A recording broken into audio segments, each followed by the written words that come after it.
I have actually tried to take out this government. And that is why we had... You will succeed. The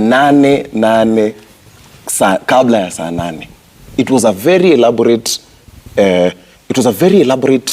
journey to the removal of this particular government. And I remember we went to KBC the night prior because we said, when we take the Republic the next morning, we would announce it on the national broadcaster. We had people who would address the international media. And we went and communicated this to the masses. And I told them that we shall have a transitional government. And the people who will be in this transitional government will not be in the government of the new Republic. So for me, these are not concepts that, this is something that I tried. On that day, that is the day I almost lost my life. 4 times there were attempts by the police force on my life. Therefore, this is not a thing that is a concept for me. So when I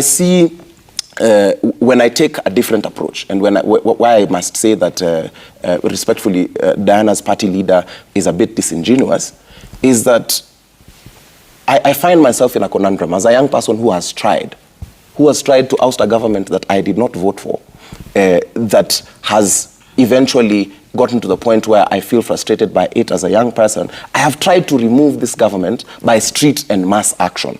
I have led this. I'm not talking as a theoretical point.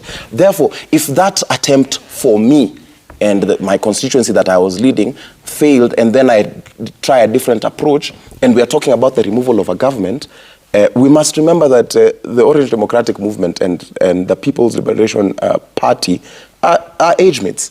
All these people, when you're talking about a political class, we cannot